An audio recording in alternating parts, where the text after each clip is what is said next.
Hello, Namaskar. This is Firstpost and you're watching Vantage with me, Palki Sharma.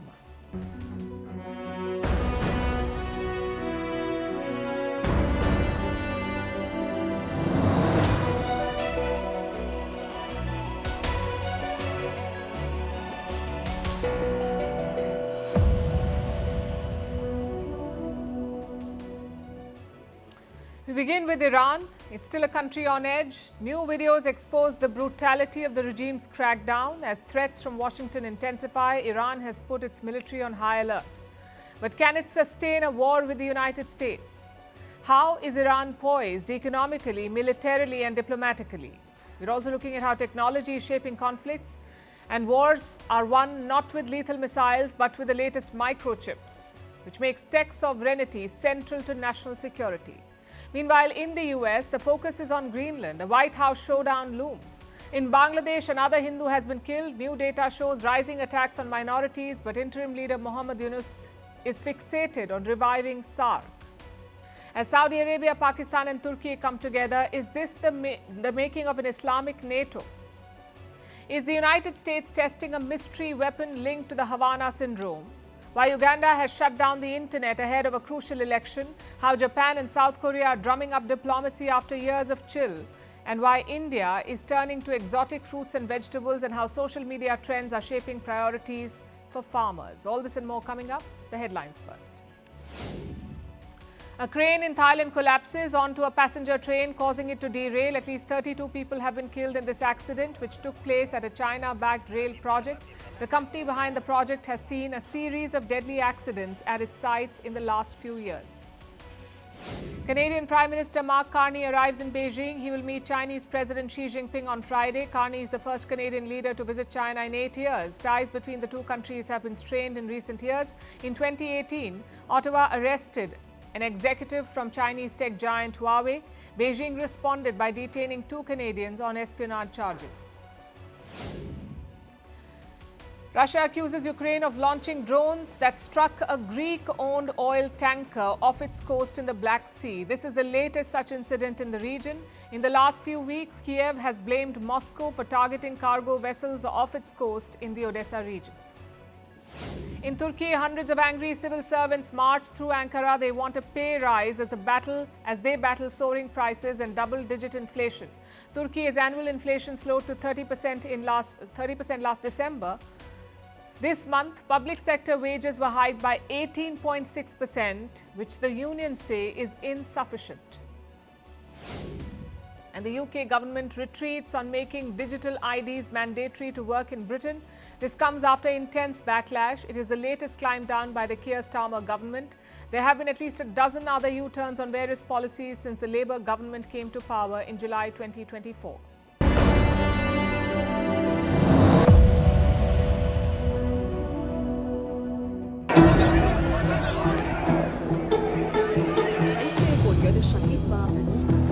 در شهرهای مختلف شب گذشته اموال عمومی در برخی از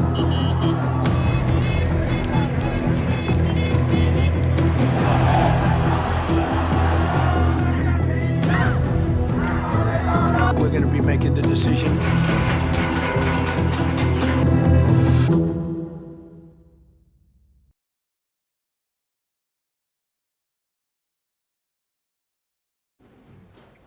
Today is day 7 of Iran's internet ban. That's 7 days without any outside contact, 7 days of being invisible. No one knows exactly what happened in this time, but slowly a picture is emerging. A picture of violence, bloodshed, and mass slaughter. One Iranian official says the death toll has crossed 3,000. Just imagine that. Yesterday, one Iranian group said that 12,000 people had been killed, but officially it's around 3,000 now. And the worst part is this: Iran is erasing them from collective memory. Because internet is banned, there is no record of what happened. Their outrage, their protests, even their death has been erased. Instead, all the focus is on the slain security official. Around 100 officers were killed in the violence. The regime is holding grand funerals for them. Hundreds of their supporters turned out in Tehran today. Take a look.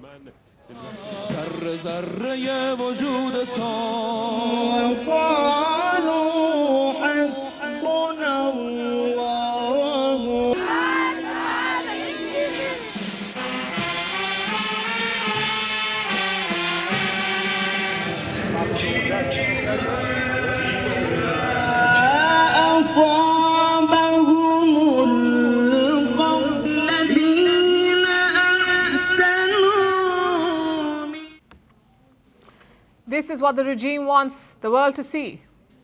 Not protesters or dissidents, but supporters on the streets. But how did we reach this situation? How was some sort of normalcy restored for these rallies to be carried out? That's what we'll show you tonight. Some videos have emerged from last week. They show the scale of the unrest. They also show the scale of the crackdown. The first video is from Karaj, a city in central Iran. Protesters there burnt a government building last Friday.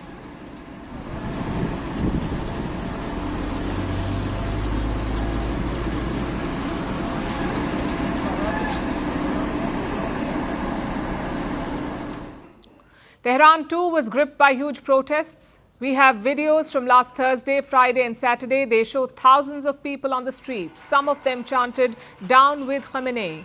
Others lit their phone torches in protest. Take a look at this now.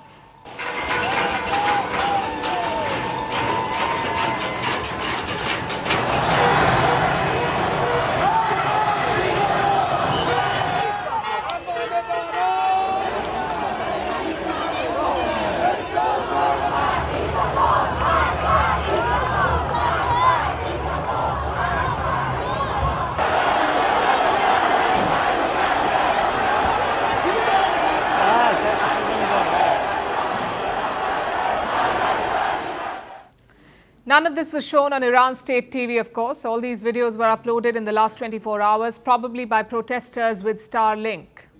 And they all confirm one thing.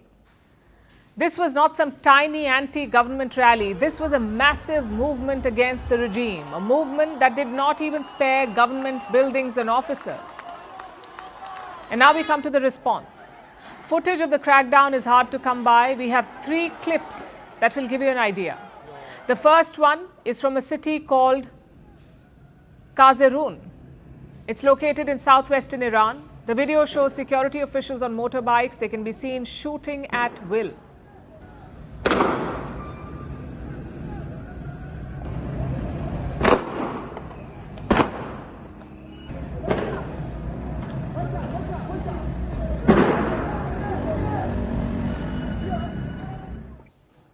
The second video is from Mashhad.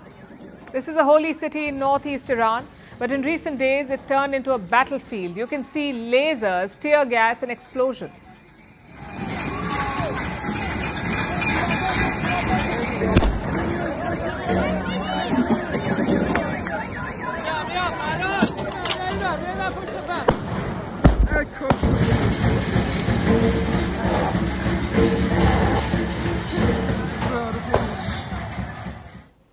The third video is from Urmia. It's a city in northwest Iran. It shows security forces beating back protesters.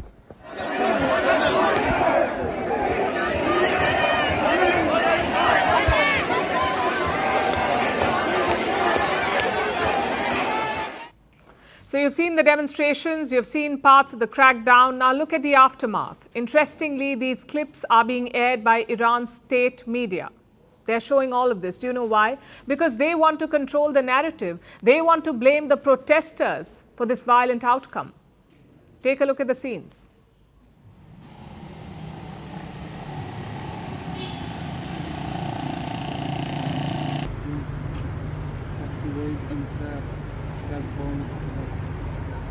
اینجا هم رشته. نه فقط مغازه ها، حتی نیروهای امدادی شهر هم از حمله آشوبگران در امان نیستند. شبیه به خیابان‌های قزوین، در خیابان‌های رشت هم ماشین هست.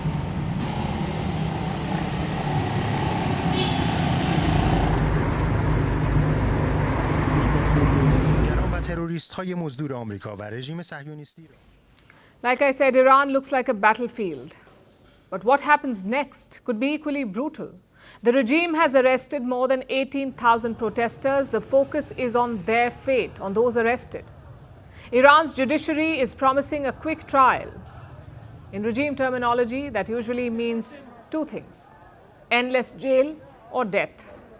So far, Iran's state media has aired 97 so-called confession videos.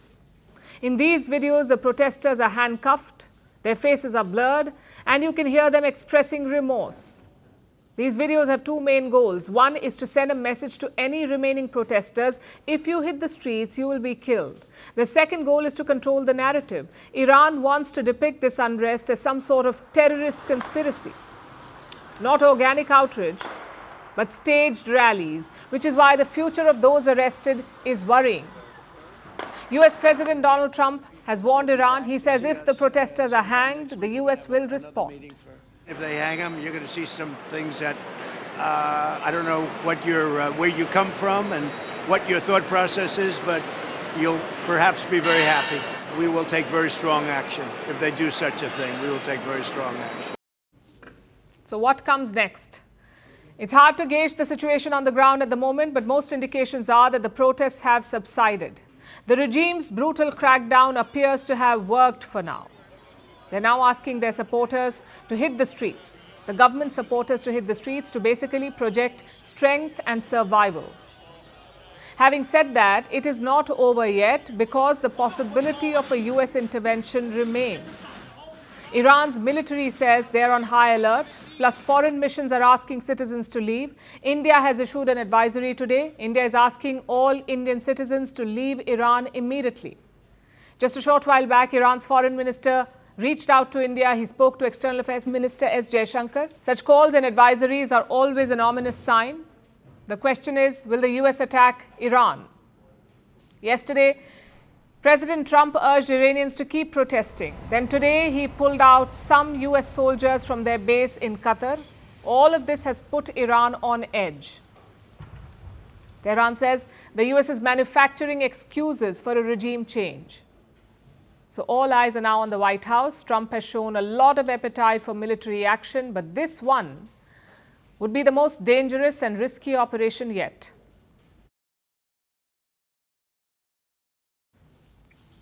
So the United States is threatening war. Iran says it is ready to fight. And the most obvious question is this: can Iran sustain a war against the US? How prepared is Tehran if Trump indeed orders his troops to attack? Because a war with the United States may not be brief, it would involve intense fighting and it would span multiple fronts. A war with the US will test Iran's military, its economy and its diplomatic ties. So tonight we will look at how Iran is placed on all these fronts. And we'll start with military preparedness. Iran has a strong army. They're equipped with serious firepower. They have one of the biggest missile and drone arsenals in West Asia. Some of their missiles can travel up to 2,000 kilometers. They can target US bases within the region, including in Israel. Iran has the capability to conduct targeted strikes well beyond its immediate borders. In fact, they're threatening to strike US bases in West Asia if the Americans attack. I also have an advice for the delusional president of the United States. Be careful that the advice you are receiving about attacking Iran are the same as the ones who told you that Mashhad has fallen. Therefore, so that you are not miscalculating, know that in case of an attack on Iran, the occupied lands as well as U.S. military bases in the region will be our legitimate targets. And with all these clear confessions that you made about invading Iran, we will not limit ourselves to a reaction. We will act based on signs of threats. It was necessary to say this to you and all your allies in the region to avoid miscalculation, otherwise it'll be too late to regret. Iran also has a big stockpile of drones like the Shahid series. These are battle-tested drones. They've been used by Russia in the Ukraine war. They were also spotted in the Sudan conflict. And what about actual troops? How big is Iran's military? There are around 580,000 active duty personnel, 580,000, and some 200,000 in the reserves. This makes Iran one of the biggest militaries in the region. These troops are split into wings. One is the regular military, the second is the IRGC, the Islamic Revolutionary Guard Corps. This is Iran's elite military force. They have only one job: to protect the regime. The IRGC is responsible for operations both within Iran and outside. They also control Iran's proxies in the region, groups like Hamas in Gaza, Hezbollah in Lebanon, and the Houthis in Yemen. The IRGC controls them. So going just by the numbers, Iran does look strong. But these numbers alone do not guarantee endurance or a favorable outcome, because in recent years, Iran has suffered a string of military setbacks too. These setbacks have weakened Iranian defenses. Last year, Tehran had to appoint new senior commanders after Israel wiped out 20 of them. Israel unleashed airstrikes and killed Iran's top military leadership. Among the casualties was Hossein Salami. He was the commander-in-chief of the IRGC. He was killed during the 12-day war in June last year, 2025. The US too had joined Israel in this war. They had bombed Iran's nuclear facilities. Apart from this, Israel also demolished most of Iran's proxy network, like the Hamas and the Hezbollah. Israel fought a 2-year-long war in Gaza and hit Hamas hard. During the same war, Israel also struck Hezbollah in Lebanon and took out its key leaders. All of this has narrowed Iran's military options. So to sum it up, Iran does have a military that can fight, but its effectiveness is in doubt. And then we have Iran's economy. It is far weaker, barely capable of sustaining a war. In fact, this is what triggered the current crisis in the first place. Iran's currency, the rial, collapsed. It fell to 1.47 million to the US dollar. It was this collapse that sparked this wave of protests. Shopkeepers took to the streets after their margins vanished and their businesses became unviable. And soon the public anger spread. The economic crisis is hitting every Iranian.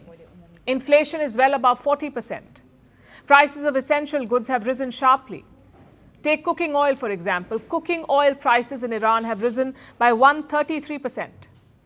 Eggs, their prices have shot up by 125%. Chicken by 70%. And rice has gone up by 25%. These numbers are punishing. A war would make them much worse.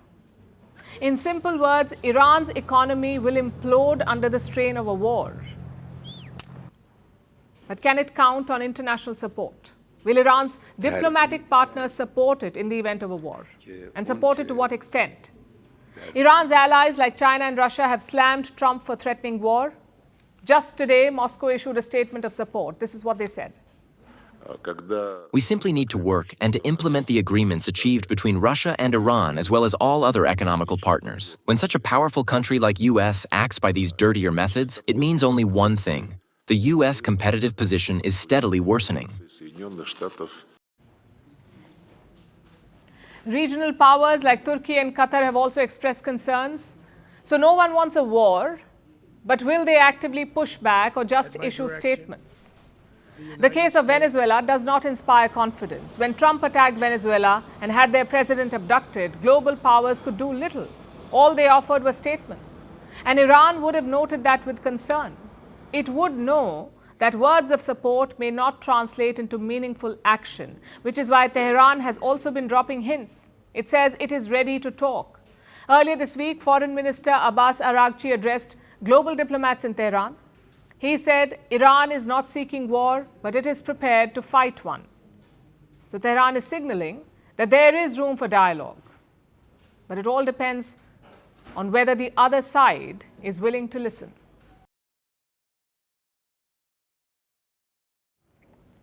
What's happening in Iran makes one thing quite clear. Technology will shape future conflicts. And I'm not talking about missiles or radars. I'm talking about soft technology, things like the internet and artificial intelligence. These services could be the difference between winning and losing. And here's the worst part. Only a handful of people control it. Let's look at Elon Musk first. His AI bot is called Grok. It's in the news for creating nude pictures of women and children, but do not worry, the US government is cracking down. They're integrating Grok into their military. Let me repeat that for you. Musk's racist, sleazy bot will now be part of the world's strongest military. The decision was announced on Monday. US Secretary of War Pete Hegseth visited Musk's starbase in Texas, and he made his plan very clear. The US will use artificial intelligence to wage wars. But today, we're excited to announce the next frontier AI model company to join GenAI.mil, and that is Grok from xAI, which will go live later this month. And we will not employ AI models that won't allow you to fight wars. Department of War AI will not be woke. It will work for us. We're building war-ready weapons and systems, not chatbots, for an Ivy League faculty lounge. How would this project work? The Pentagon is calling its own internal AI system. It's called Gen AI Mill, AI.mil. Gen AI.mil. For this, they are reaching out to AI firms. The first was Google's Gemini, and now it's Elon Musk's Grok. These bots will be trained on US military data. They will be fed unclassified information, and after that, this platform will be given to US military personnel. They can draw up battle plans, they can scrutinize intelligence reports, they can formulate briefings, they can shortlist targets, basically like Jarvis from Iron Man. I know this sounds dangerous and reckless because AI is not a human. It does not have a conscience or morals, meaning it should not be used for warfare. But the Trump administration does not seem to care. They are accelerating AI integration. And here's the thing. The US military can afford to do this. After all, Grok and Gemini are American products. Maybe China can do it as well. They can use Chinese AI models like DeepSeek. But what about countries without sovereign AI? Countries like India or Russia or Japan? Yes, we can complain about the ethics of using AI in warfare, but on the battlefield, complaints won't help you. Either you have an AI edge or you don't. And this is different from a fighter jet or a missile. If you don't have a fighter jet of your own, you can buy it from abroad. But you can't do that with AI. You shouldn't. No sane military will integrate American bots into their data. Simply put, it would compromise them. Same with internet. You cannot fight wars today without the internet. You need it for location data. You need it for information warfare. You need it for connectivity. Again, there's a huge risk. Consider what Russia does to Ukraine. When they seize new territory, they immediately cut off the internet. We have data from 2022. Russia seized 4,000 telecom bases. They captured or destroyed 60,000 kilometers of internet cables. That's when Starlink stepped in. Elon Musk offered internet services to Ukraine. That's how Kiev was able to counterattack on occupied land. Of course, eventually, Musk pulled the plug because he said he feared a nuclear reprisal from Russia.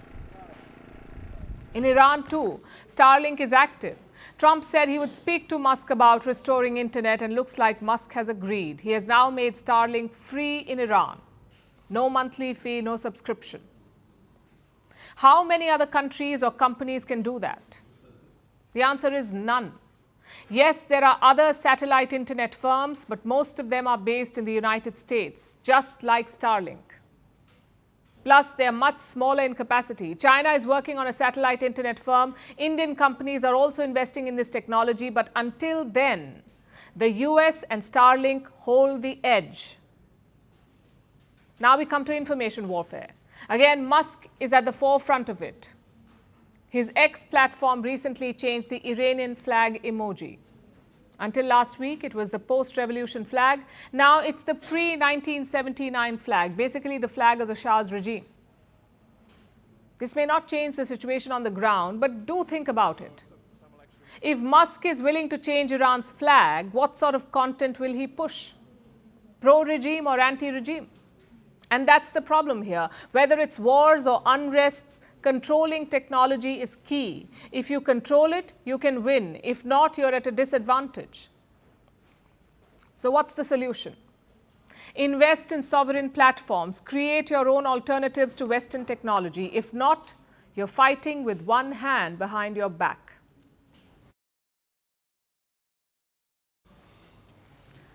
It's crunch time in Washington. Inside the White House, there's a meeting that could change NATO. It could rewrite the rules of the alliance. On one side is US Vice President J.D. Vance and Secretary of State Marco Rubio. They are representing a White House that is flirting with territorial expansion. On the other side are Denmark and Greenland. Their foreign ministers are in Washington, and they have arrived with a clear message that Greenland is not for sale. But what exactly is this meeting about? And will it legitimize Trump's imperialist claims? Let's start with what's happening. US Vice President J.D. Vance is hosting the foreign ministers of Denmark and Greenland. Officially, this meeting is about Arctic security, but actually, it's about something far bigger. Trump's renewed obsession with Greenland. Trump says he wants the island. Why? He says it's essential for national security. If the US does not control Greenland, China or Russia will. That's what the US president says, and this is not a one-time claim. It's a claim that Trump has not stopped repeating since last year. We need Greenland for national security and even international security, and we're working with everybody involved to try and get it. But we need it really for international world security. We need Greenland from the standpoint of national security, and Denmark is not going to be able to do it. We need Greenland for national security. And if you take a look at Greenland, you look up and down the coast, you have Russian and Chinese ships all over the place. We need it for national security. We have to have it. It's like a broken record. The US needs Greenland for national security, and if you haven't heard it enough, Trump is even posting about it on Truth Social. Look at his latest post, I'm quoting from it. The United States needs Greenland for national security. It is vital for the golden dome we are building. NATO should be leading the way for us to get it. If we don't, Russia or China will, and that's not going to happen. So the same national security pitch once again. But how does Greenland see this? Well, listen to their prime minister. Greenland does not want to be owned by the United States. Greenland does not want to be governed by the United States. Greenland will not be part of the United States. We choose the Greenland we know today, which is part of the Kingdom of Denmark. Now we are faced with a geopolitical crisis, and if we have to choose between the United States and Denmark here and now, we choose Denmark. We choose NATO, we choose the Kingdom of Denmark, we choose the EU. So Greenland does not want to join the United States. That's the sentiment, and they could not have expressed it more clearly. They choose Denmark. All polls indicate that a majority of Greenlanders do not want to be part of the US. What's more, 62% of Americans oppose US military action in Greenland, 62%. But none of this has swayed Donald Trump. Listen to this exchange. The Premier of Greenland said today, we prefer to stay with Denmark. Do you see that as the final word? That? The Premier of Greenland. Well, that's their problem. That's their problem. I disagree with him. I don't know who he is, don't know anything about him, but that's going to be a big problem for him. So why does Trump want Greenland? He says it's about national security. Greenland sits on the shortest route between the US and Russia. It hosts critical missile warning radars. It guards the Guyuk Gap. This is a naval checkpoint tracking Russian submarines. The US already has a military base there, by the way. And legally, they can expand this base with Denmark's consent. So if this is only about national security, why does Donald Trump want ownership? The US can boost security in the current setup too. Why does he want to own Greenland? Because national security is just an excuse. What Trump really wants are rare earth minerals, the kind that are needed for AI, weapon systems, batteries and chips. Greenland is rich in them. Also, as the Arctic ice melts, new shipping routes are opening. If you control Greenland, you dominate the Arctic and those routes. And that is what Donald Trump wants. That's what his pitch is all about. But you see, Greenland is not Venezuela. It is part of Europe and NATO. And Europe says it opposes Trump's threats. France says Greenland is Danish territory. In fact, they're preparing to open a consulate in Greenland next month. It is meant to be a political signal from Paris. I would now like to address the situation in Greenland, and these are the words of the French president. We do not underestimate the statements concerning Greenland. If the sovereignty of a European ally were affected, the cascading consequences would be unprecedented. France is closely monitoring the situation and will act in full solidarity with Denmark and its sovereignty. Germany is backing Denmark. Europe is issuing statements. But can they stand up to Donald Trump? Not really. They still want to sit at the table with him and discuss this issue. And that's a contradiction. When Russia had issues with Ukraine, Europe said borders are non-negotiable. When Trump has problems, Europe says, let's discuss. Europe thinks it is engaging Trump to calm him down, but that comes with a risk. It treats an imperial threat like a normal policy debate. What message does that send? It sends a message that territory is on the table for discussion as long as the country on the other side is powerful enough. And this is not just about Greenland. It's about whether rules still apply to the powerful, whether sovereignty is sacred or negotiable, and whether democracies draw a red line or politely debate where to move it. Because once that line shifts, it will not stop at Greenland.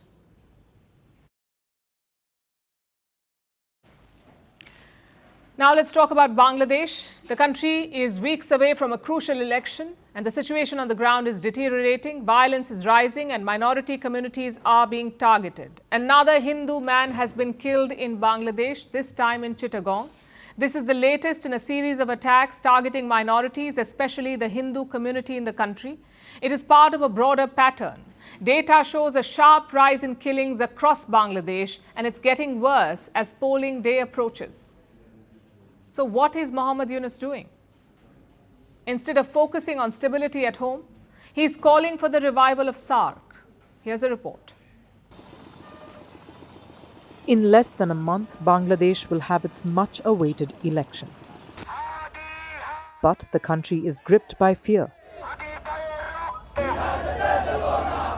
And violence is intensifying. Another disturbing incident has come to light. A Hindu auto rickshaw driver has been killed. The attack took place in Chittagong. The victim has been identified as Samir Kumar Das. He was 28 years old.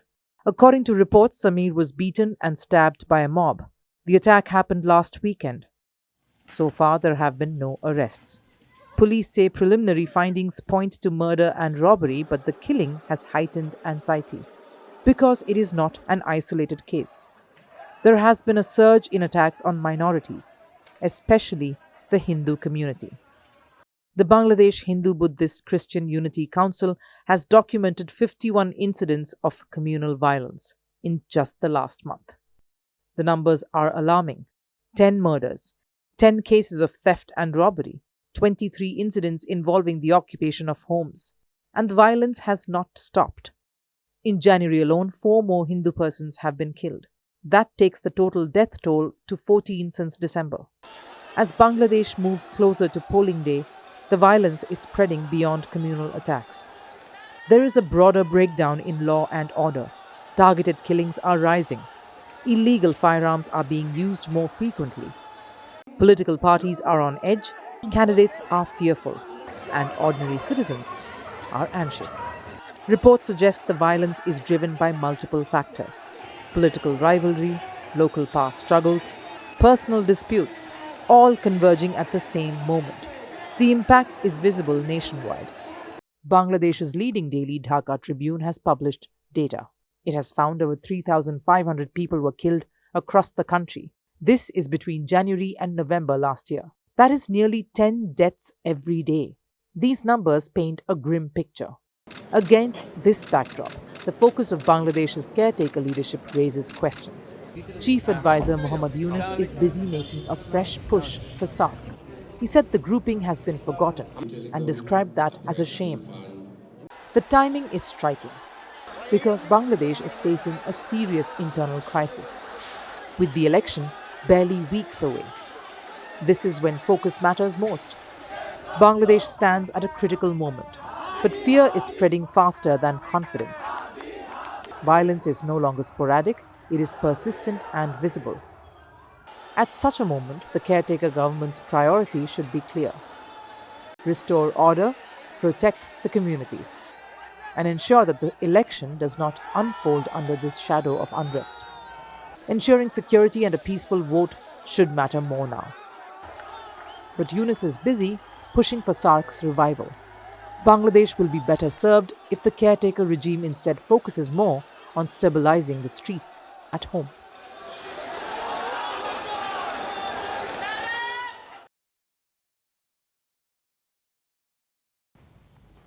What keeps an alliance together?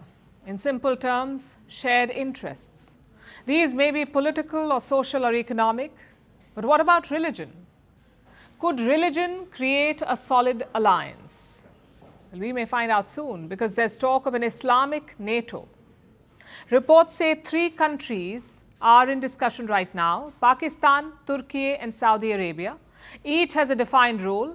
Pakistan brings the nuclear arsenal, Turkey brings the military-industrial complex, and Saudi Arabia brings the money. The root of this idea can be traced to September. That's when Pakistan and Saudi Arabia signed a mutual defense pact.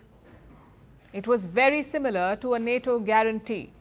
If one country is attacked, it's an attack on both. That's what the Saudi-Pakistan pact said. Apparently, Turkey wants to join that agreement. They hosted a Navy delegation from Riyadh last week, and reports say the talks are in advanced stages. If concluded, this would be quite significant. For starters, Turkey and Saudi Arabia used to be rivals. Ankara had challenged Riyadh's leadership of the Muslim world. They even tried to create an alternative Muslim bloc. This led to years of tensions between Turkey and Saudi Arabia. But now they could be treaty allies. Secondly, this may just be the start. A similar proposal was made by Egypt last year. They wanted to create an Arab NATO to protect West Asia, but reports say leadership was a sticking point. Egypt has the largest army in the Arab world, so they wanted to lead the alliance, but Saudi Arabia wanted the leadership for itself, so last year the plan did not take off. Will it be different this time? Is an Islamic NATO really practical? Well, the answer depends on the end goal. If the idea is to protect every Muslim nation, then no, it is not practical. Geography itself is a hindrance. Muslim nations are spread across Asia and Africa. There is no way one force can defend all of them. But for narrower goals, it's certainly possible. For example, to protect regional countries from Israel. And that's the idea behind the Saudi-Pakistan pact. You see, in early September, in 2025, Israel bombed Hamas targets in Qatar. Now, Qatar is a crucial US ally in West Asia, but that did not stop Israel. They bombed Qatar anyway. So suddenly, Arab countries wanted more options. They wanted backups to US protection. And for that narrow goal, such an alliance may work. Same with Iran. Most Arab countries are wary of a powerful Iran. It's part of the long-standing Sunni-Shia rivalry. Iran is a Shiite country. Meanwhile, most Arab states are Sunni.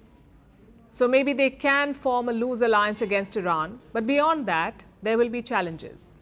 One is the internal divisions. Muslim countries are not a united bloc. They have their own divergent interests. Saudi Arabia and the UAE support different sides in Yemen. Saudi Arabia and Turkey support different sides in Libya. So can they come together for an Islamic NATO? That's the first challenge. Secondly, what will the US say? Most of these countries are top American allies. Turkey, in fact, is part of NATO. In fact, they have the second largest military in the alliance, in NATO. The first being the United States, of course. So will Washington be comfortable with this alliance?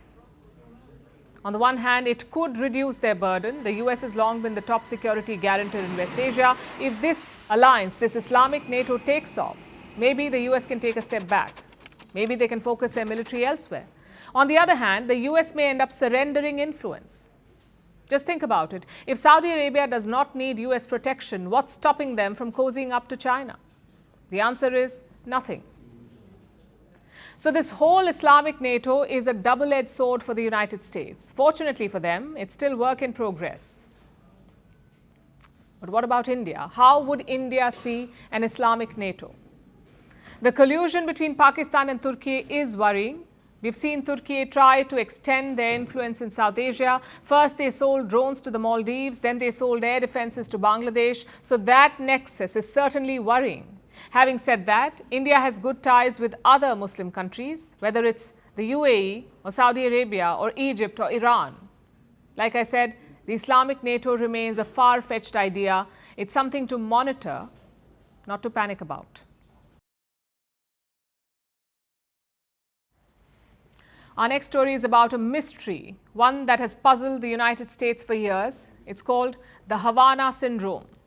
For nearly 10 years, several US diplomats, intelligence officers and soldiers working overseas have reported suffering from this syndrome. The symptoms appeared suddenly and the cause was never clear. The first cases appeared in 2016 at the US Embassy in Cuba, hence the name Havana Syndrome. Then similar cases started popping up elsewhere in the world. The US investigated the matter, but it could not solve it. They kept saying it was most likely a foreign attack. But now a new report is out. It says the US government has been testing a device that may be linked to these cases. The device is said to emit radio frequency energy, and it is small enough to be portable. How is this linked to the Havana Syndrome? Our next report tells you. The U.S. government has been quietly testing a device. Reports say it could reopen one of the most disturbing mysteries of the past decade. That mystery did not begin with a blast or a visible attack. It began with people suddenly feeling unwell. The cases involved American diplomats, intelligence officers, and military personnel working overseas. There was no warning and no clear explanation. Some reported hearing a sharp sound. Others felt intense pressure in the head. Dizziness followed. So did pain. For many, the symptoms did not fade. This condition came to be known as Havana Syndrome. And now, after years of denials and dead ends, the story has shifted. Reports say the Defense Department has spent more than a year testing a device that was purchased through an undercover operation. The device was bought by Homeland Security investigations using Pentagon funding, at a cost running into tens of millions of dollars. According to reports, the device emits pulsed radio frequency energy. This detail matters.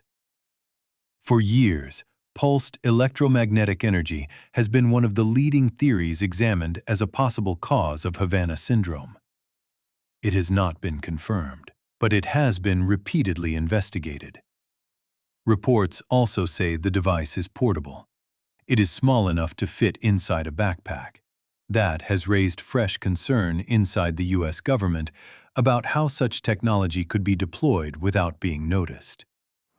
So what exactly is Havana Syndrome? The first known cases emerged in late 2016. It was at the U.S. Embassy in Havana, Cuba. American diplomats began reporting unusual neurological symptoms. These included vertigo, severe headaches, ringing in the ears, memory problems, and a sensation of intense pressure in the head. Over time, similar cases were reported elsewhere. They appeared across Europe and Asia. U.S. officials estimate more than 1,500 suspected cases across nearly 100 countries.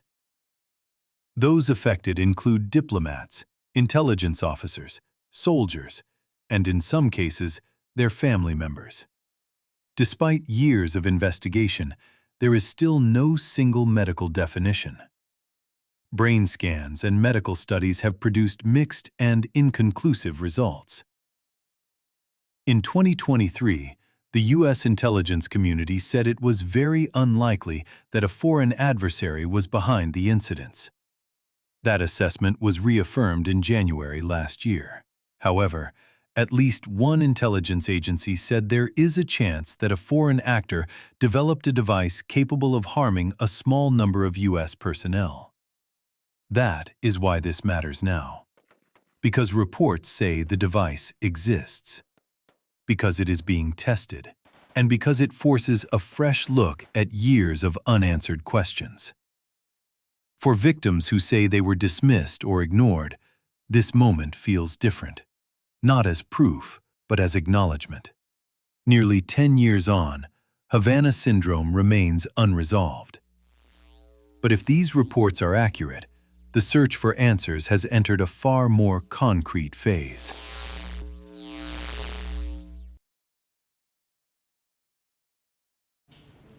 Our next story takes us to Uganda, a nation of 50 million people in East Africa. It is one of the continent's fastest growing economies, rich in natural resources and strategically important in a volatile region. Tomorrow, Uganda goes to the polls. But here's what makes this election different. For nearly 4 decades, they've had the same president. He's 81 years old and tomorrow he's seeking a 7th term.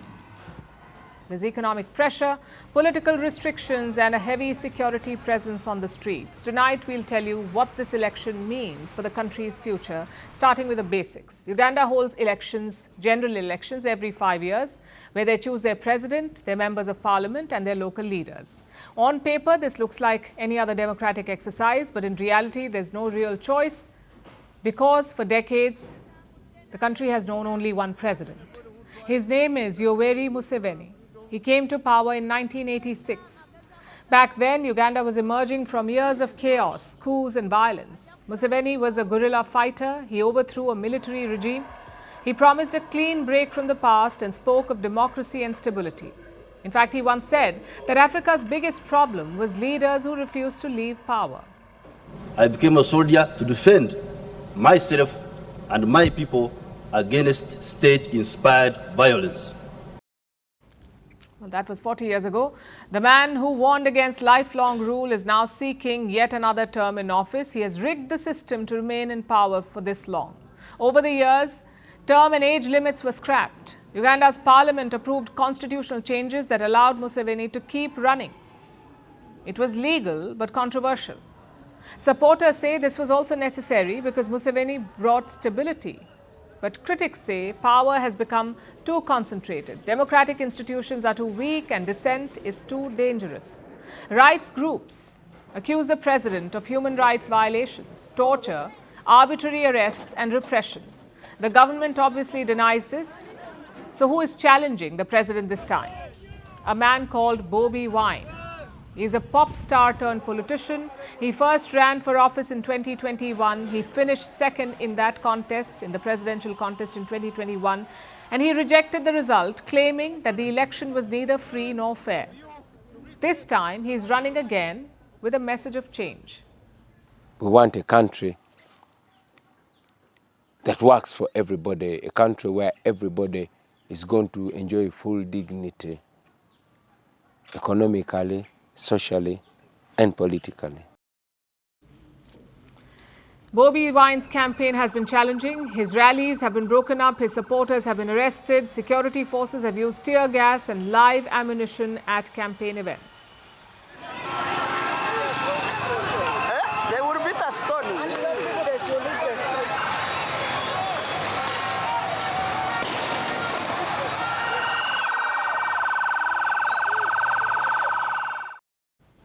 The opposition says the state is using force to silence them. The government says they're only responding to lawless conduct.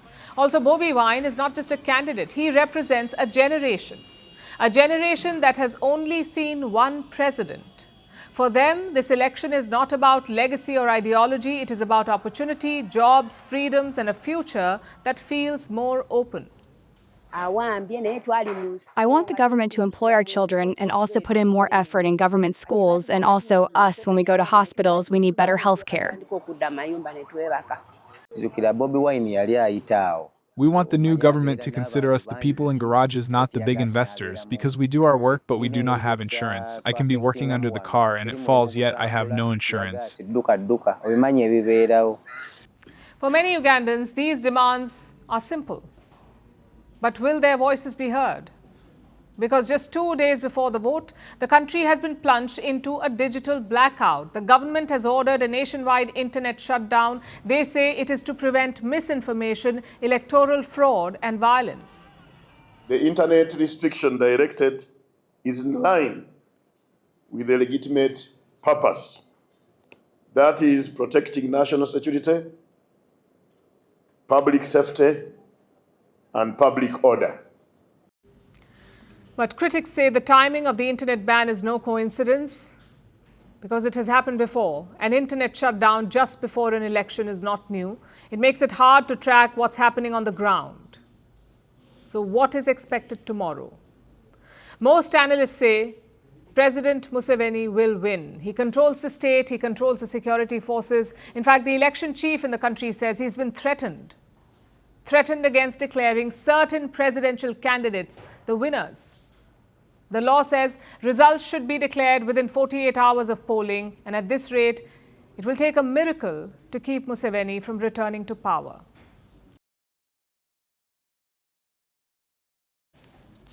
Our next story is about Japan and South Korea. Their leaders have just concluded a summit in Japan. Japan's Prime Minister Sanae Takaichi hosted South Korea's President Lee Jae-myung.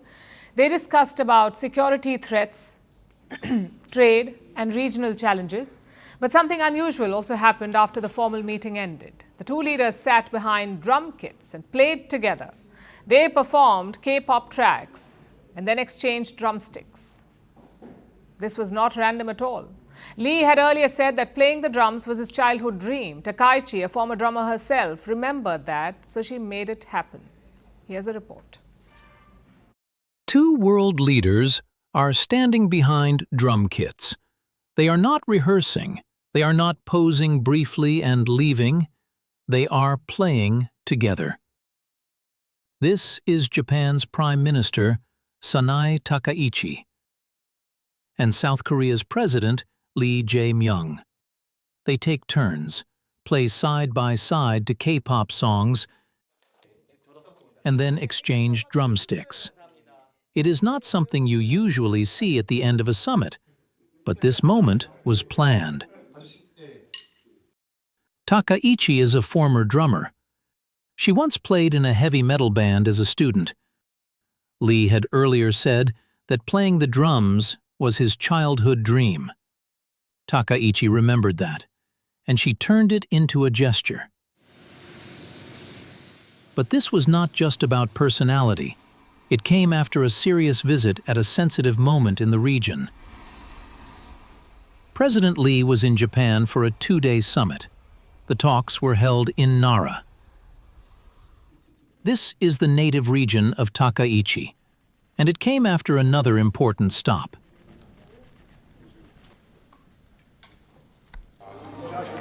Just days before this summit, Lee was in Beijing, where he met Chinese President Xi Jinping. He even took a selfie with him. Lee's Beijing visit came at a delicate time. Tensions between Japan and China have been rising. The dispute was triggered by remarks from Takaichi last year. She said Japan could deploy its forces if a Chinese attack on Taiwan posed an existential threat. China reacted strongly.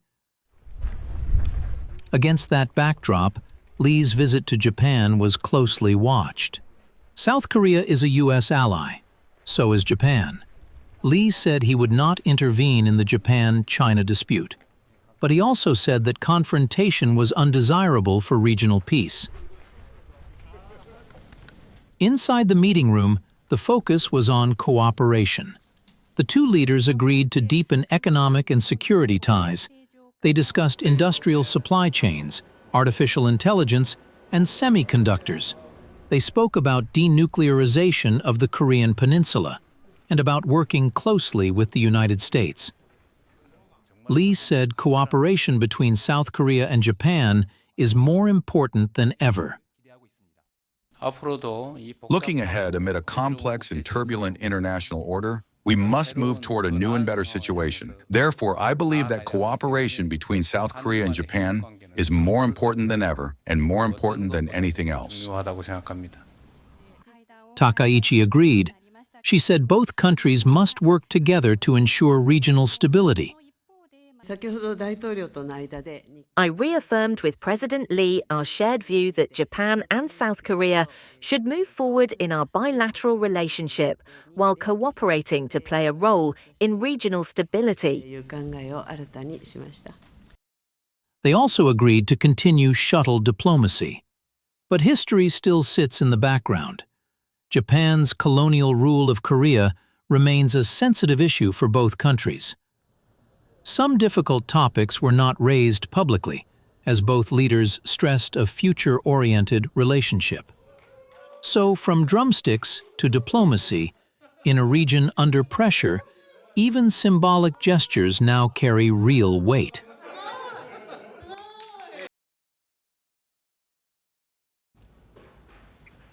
Have you been to a fruit market lately or opened a quick commerce app? Look at the options. Along with mangoes, apples, guavas and oranges, there's persimmon.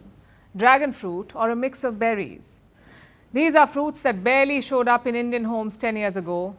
They're suddenly everywhere. And it's not just fruits. There are new vegetables coming up every day, from avocado to oyster mushrooms. So what led to this boom? Why are farmers in India growing these crops? And is this food revolution actually sustainable? Let's start with persimmon. It's not really a new fruit for India. In fact, it's been grown for generations, especially in the hills. But for years, it sat quietly on fruit carts.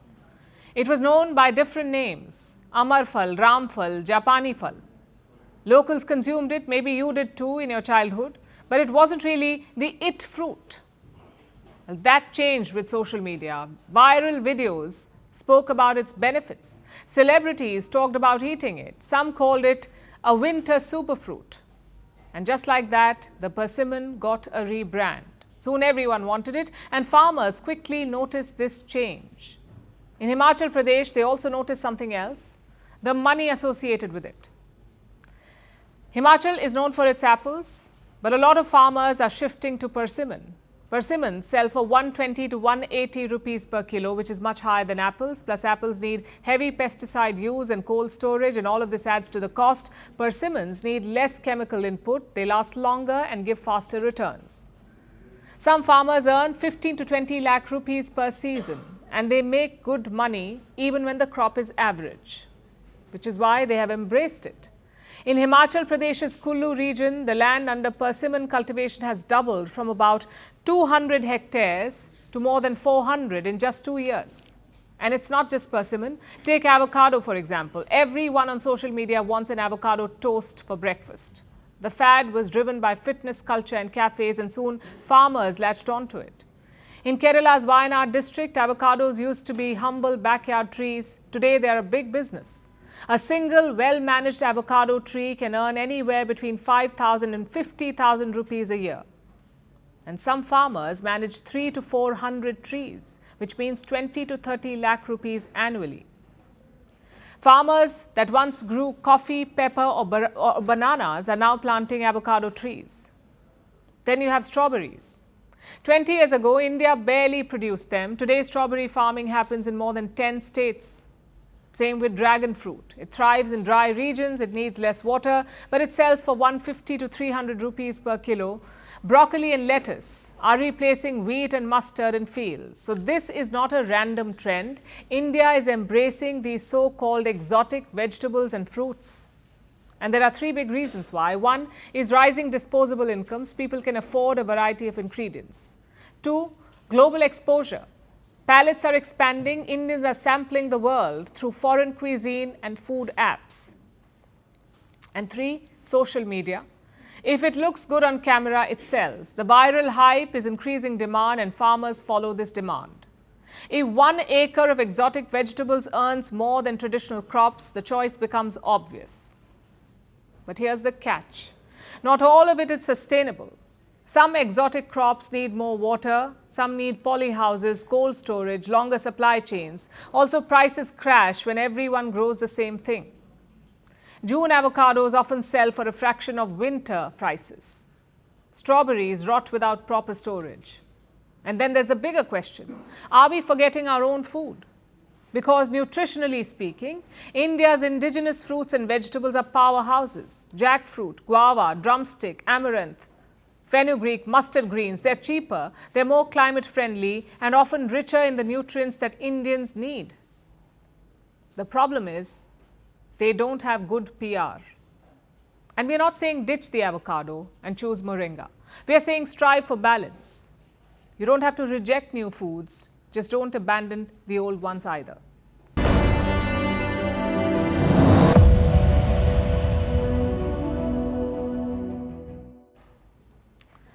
Did your phone feel peaceful and less toxic yesterday? Maybe it's because X went down. Elon Musk's app stopped functioning and it left the internet bewildered. Usually the internet rushes to X to see which app is down, but when X is down, what do? Well, the internet chose to make memes. Take a look.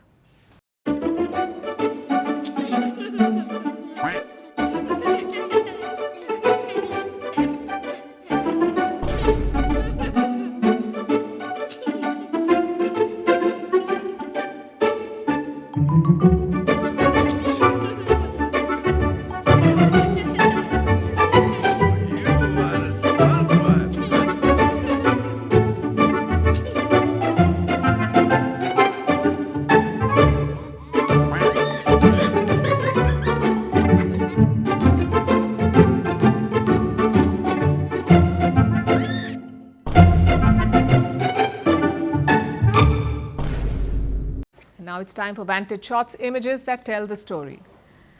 INSV Kaundinya gets a water salute as it completes its voyage from Gujarat's Porbandar to Oman. Protesting European farmers dump potatoes in Brussels and Paris over the Mercosur deal. And Bulgaria's winter carnival wards off evil spirits with ancient fire rituals. Finally, we're taking you back in history. On this day in 2011, the Arab Spring ousted Tunisian President Zine Al Abidine Ben Ali. His regime was marked by corruption and repression. He faced massive protests after the self-immolation of a street vendor protesting police harassment. Ben Ali fled to Saudi Arabia after 23 years in power. We're leaving you on that note. Thank you for watching. We'll see you tomorrow.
The world doesn't fit in boxes, so why should your news? From battlefields to negotiation tables, from internet outrage to real-world injustice. The conversations everyone is having and the ones they're avoiding. It's the same show, but this new year, Firstpost America gets a new look. I'm Kerry Johnston, and this is Firstpost America.